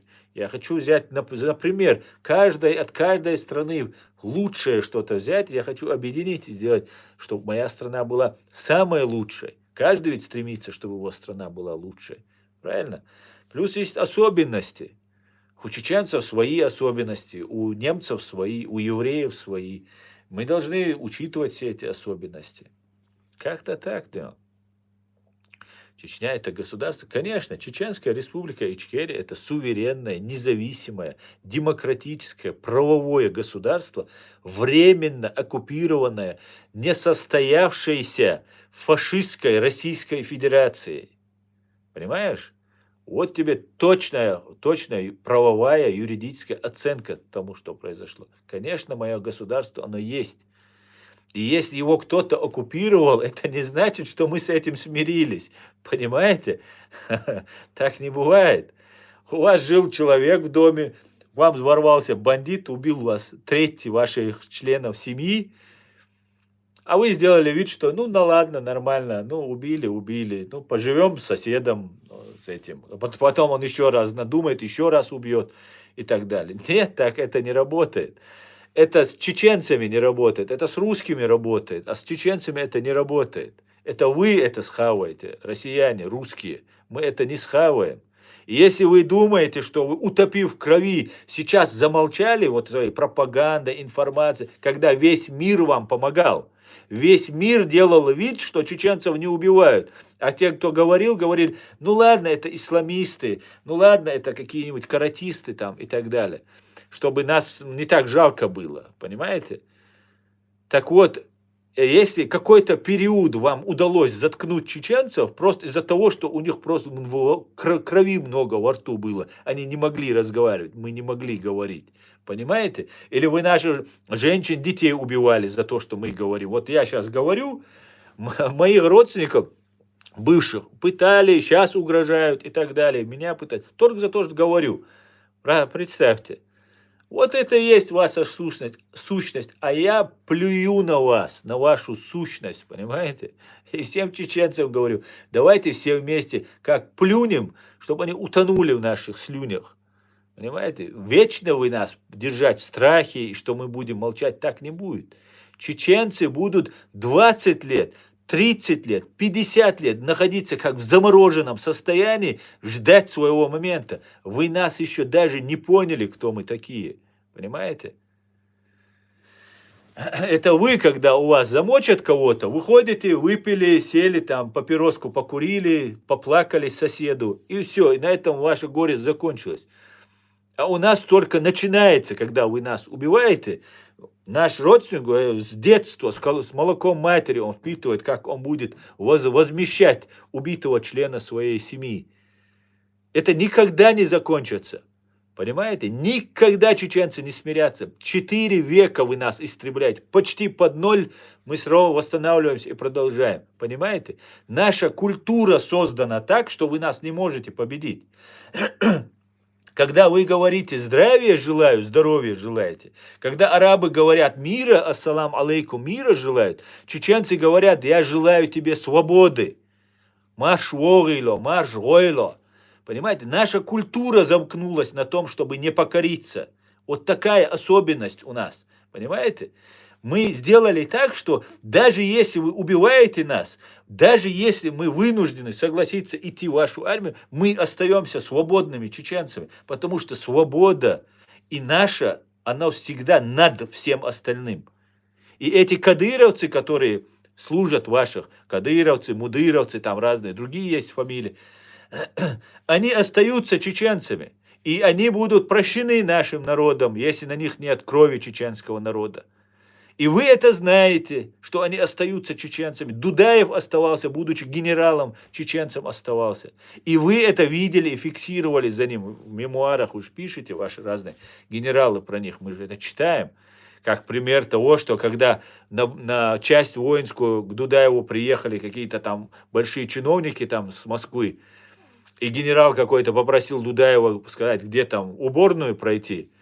Дудаев его сам не повел, хотя обязан был сам, как офицер старший, это сделать, а своему заместителю сказал, покажите ему. И это русские зафиксировали, сказали, вот он по своим горским чеченским обычаям не проводил генерала до туалета и так далее, и так далее. И вы про кадыровцев, так называемых, никакие они не кадыровцы. Это люди, которые служат сейчас России под разными соусами, там, чтобы выжить в том числе. И вы знаете, что они наши люди, что они станут под наши знамена, когда настанет время. Вы это прекрасно знаете, и поэтому вы хотите уничтожить, утилизировать, замешать их, чтобы в крови их обвинить. А если они убьют чеченца, тогда они, да, они становятся, будут наказаны. Все до единого. Любой, кто пролил чеченскую кровь, вы, русские, сделали нашу кровь дешевле воды. Вы убивали нас каждый день и по своему телевизору в новостях смаковали. Ваши всякие эти разные Соловьевы, Симоняны, Киселевы, вся Невзоровы, вот эта вся ваша пропагандистская рать, она удовлетворялась, получала огромное удовольствие, как вы нас убивали, окруженного в доме чеченца, как вы убиваете, как вы нас загоняете в какие-то концлагеря. Вы от этого смаковали, кайфовали вот от этого. А мы все это видели, запоминали и готовы всегда в 3 часа ночи разбудите, вам это напомнить, что это было. Понимаете? Вот такая вот у нас особенность у чеченцев. Не забываем ни хорошее, ни плохое. Не забываем. Понимаете? Поэтому нет у вас никаких шансов против нас. 4 века борьбы должны были вам показать, что мы не покоряемся. Вся наша культура, наш язык, наш менталитет, наши традиции, все замешано, сделано так, чтобы не покориться, не сдастся, не сдать позиции, которые есть.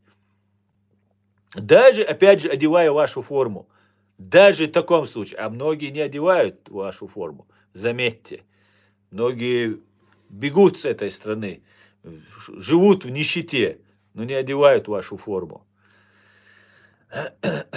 Ну да ладно, да. Надеюсь, вы поняли, что я хочу сказать. Да?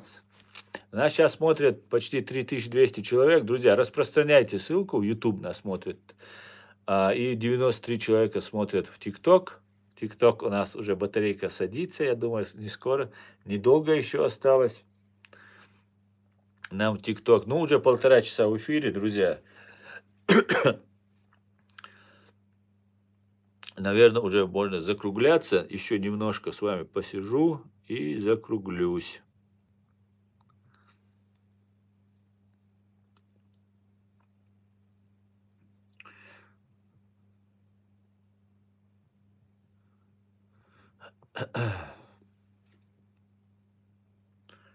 Маулют, все правильно сказал, Бо. Маулют, я Ваше мнение высказываю. Ночи, я ваше мнение высказываю. Аслан, скажи им, сколько таких, как мы, это не сомне... Скажи им, сколько таких, как мы, а то они сомневаются. Конечно, чеченский сионист, смотри, чеченский сионист, и вы все, кто смотрит с первых дней мой канал, вы видите, сколько агентур против меня направили, вы видите, сколько они меня оболгали, сколько они говорили, что я там третий, десятый там засланы. В России запрещен мой канал, сам я иноагент. И все равно, несмотря на то, что сколько они лжи, пропаганды делались, осталось сколько, вот смотрите, сейчас это наш канал там из серого бана вышел, и то потому, что мы сейчас со смартфона смотрим. Сколько нас? 5, 6, 7 тысяч, 10 тысяч нас максимум тогда у нас смотрелось, собиралось, многие не подписывались. Это говорит о том, что мы все единомышленники, и несмотря на трудности, несмотря на ложь, мы пытаемся разобраться в этой лжи, найти правду и прийти к тому, что вот, к чему вот я только что говорил, что мы есть на самом деле. Поэтому они знают прекрасно, что нас много. Нас огромное количество, огромное количество. 1 000 таких людей, как вот мы думаем, а нас десятки тысяч. 1 000 – это непобедимая сила. Мы, чеченцы, это атомная энергия, которая здесь есть в Европе. Наша молодежь, которую мы должны собрать вот так в кулак, девчонки, парни, которые говорят на всех языках Европы, которые занимаются спортом, которые учатся в лучших вузах учатся, получают лучшие награды, грамоты, медали, как в спорте, так и в учебе. Одного человека, такого грамотного, достаточно, чтобы он повел огромное количество людей. Нас здесь таких тысячи молодежи. Просто даже те, кто говорят на языках, на всех языках Европы. Представьте, у нас есть люди, которые говорят на чеченском и на всех языках Европы. На всех, на самых маленьких. Там нидерландский, датский, там норвежский, все другие языки, какие есть. Немецкий, французский, английский, даже не говорим. Английский у нас все здесь в Европе дети знают. Мы будем все на Чечне говорить на чеченском, на английском и на чеченском языке. У нас будет второй государственный язык, английский язык, потому что это мировой язык, это язык интернета, это мировой язык. Конечно, нас огромное количество. И если чеченцы молчат, это не значит, что нас мало. Это значит о том, что мы сейчас зализываем раны. Сейчас родственники в заложниках находятся.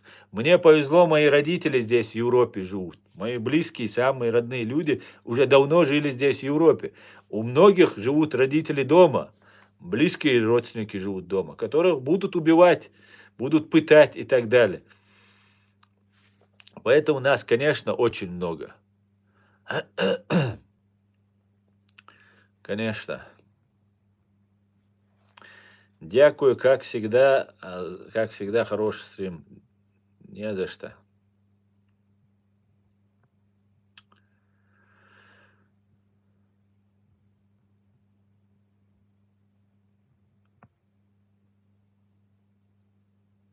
Вы против всего русского народа. Нет, Василий, ни в коем случае. Конечно, я правозащитник, я председатель правозащитной, немецкой чеченской правозащитной ассоциации Human Rights Center Ичкерия.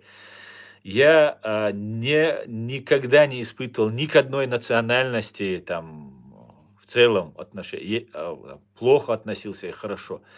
Но у меня есть проблемы, жизненно важные для моего народа, для меня лично проблемы выживания моего народа – это русский империализм.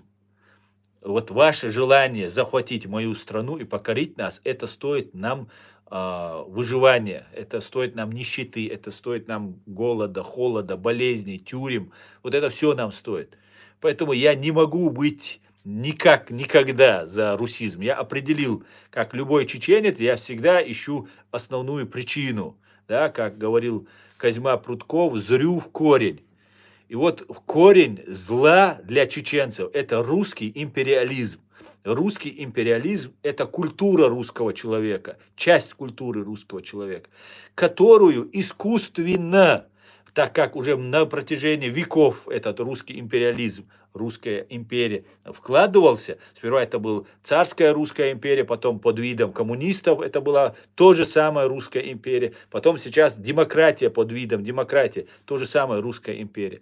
Так вот, суть вот этой идеи русского империализма, откуда она зарождается и откуда распространяется, это учреждение КГБ СССР, ныне ФСБ Российской Федерации. Вот что является, на мой взгляд, угрозой для чеченцев, для украинцев и для всего человечества в целом. Вот это я считаю своим врагом и злом для себя и для своего народа. И прямо об этом говорю. Призываю чеченцев понять, кто является истинным врагом чеченского народа. Это русский империализм, который зарождается в недрах Лубянки и Кремля.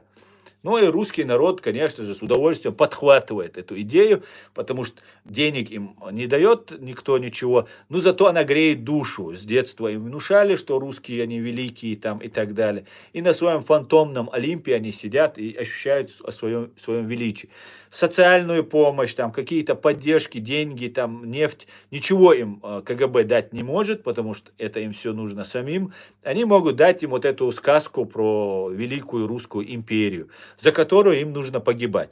Обычно это не так было плачевно с чеченцами, это с учетом силы, мощи фашистской России это было не так трудно, с учетом того, что весь мир помогал, с учетом войны с Грузией это было нетрудно относительно, с Украиной это казалось, там Крым, там Донбасс, Луганск тоже очень легко, удобно.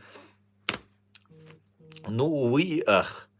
За пятачок в капканом была схвачена сейчас в Украине, вот эта имперская русня, и за это сейчас, конечно же, придется отвечать всем. Отвечать всем.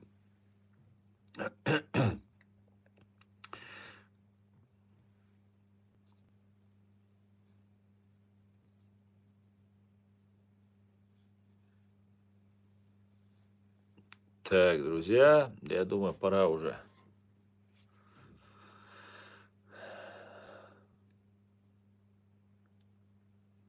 А для предотвращения пыток надо собирать подписи с населения РФ, чтобы ОВД, ФСБ было все процифровизировано, все в видеокамерах, как в странах ЕС. Вы, Аслан, согласны?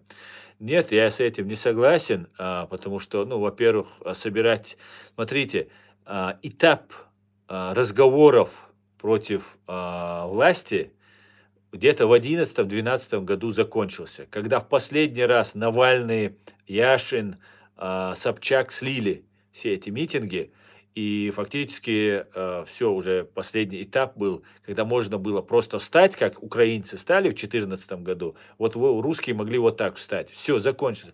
Только вооруженным путем, только уничтожая ФСБшников, ментов, можно что-то изменить в России. Готовы ли русские к этому? Это уже решать русским. Есть русская оппозиция, которая дислоцируется в Украине, это русский добровольческий корпус, там другие, третьи, может быть, от симулякры, я не знаю, насколько они тоже действенны, но факт, только такие люди могут что-то изменить на России. А все остальное собирать, это все уже туфта, все это уже не имеет ровным счетом ничего. Ровным счетом. Никакой пользы от этого не будет. Только увидел, уничтожил. Вот что. Увидел, все, сразу уничтожение. Только уже на этом этапе находится в России. Если это не делать, то лучше не светиться, да? Априори не существует такого народа, как русский. Это сброд из мелких общин, объединенные вместе, мокшие. Ну, сейчас уже как нация сформировались они, Шамсат, они как не существовали. Это искусственная нация, искусственно собранная группа, но есть уже люди, которые уже себя такими считают, это уже есть национальность, здесь много людей такими себя считают. Поэтому, да, это искусственная нация из разных народов, которые добровольно согласились, как, вот, например, кадыровцы сейчас становятся такой тоже отдельной нацией, становятся такими казаками такими становятся. Но если они хотят, мы их отправим туда, на Россию, пусть там будут казачить. Да. Почему не блокируют такие эфиры с пропагандой, говорит Ольга. Да как не блокируют? На территории фашистской России мой канал запрещен. Я объявлен иноагентом, террористом, фашистом, каратистом. Что еще вы можете сделать? К большому сожалению, YouTube не ваш. Вот еще, хотя этот YouTube вам подыгрывал очень много на протяжении очень многого времени, понимаете? Но мы не сдаемся, мы же чеченцы, а мы сдаваться не умеем просто. У нас нет этой опции. Да. А так вы делали все возможное. Единственное, YouTube не ваш, да? Есть, был бы ваш, вы бы его, как в Одноклассниках, меня везде гасили бы. Ну, в Одноклассниках меня нет, если что. Но я имею в виду, бы гасили бы, если я был бы там. 2100, 2000 людей, 2100, вы считаете его правым? Конечно, считают, о чем вы говорите. Если бы меня не считали правым, вы думаете, люди сюда заходили? В основном меня смотрят из России. Я не буду говорить вам, какие регионы, какие города, и Чечня не на первом месте. Меня смотрят русские, меня смотрят россияне. И знаете, меня очень много людей поддерживают. Понимаете? И русские меня поддерживают, которые, да, я могу пальцем в ребра ткнуть, чтобы было больно и неприятно сказать резкое слово. Я имею на это право, потому что вы над нами совершили геноцид. И думающие русские понимают, что то, что я говорю, оно на пользу им. И что я не враг русским, нормальным русским, нормальным людям, демократам, свободным людям. Ну, а холопам, имперцам, ну вот извините, не я вас сделал враги, ваша свора палачей из КГБ, СССР, ФСБ, они сделали меня вашим себе врагом, мой народ сделали врагом. Ну тогда я буду идти до конца, да. Я буду делать, оправдывать свое название злого чечена, который точит свой кинжал, да. На этом я свой стрим заканчиваю, друзья. Спасибо, что смотрите и поддерживаете. Держите пост, мусульмане, соблюдайте пост, и все будет Ичкерия, да, Алмула. И все вместе. О, Аллах, благослови Америку, да. Дай Бог, чтобы Америка стала еще сильнее, еще мудрее. И слава Украине, чуть не забыл. Всего хорошего, до свидания. Так, давайте.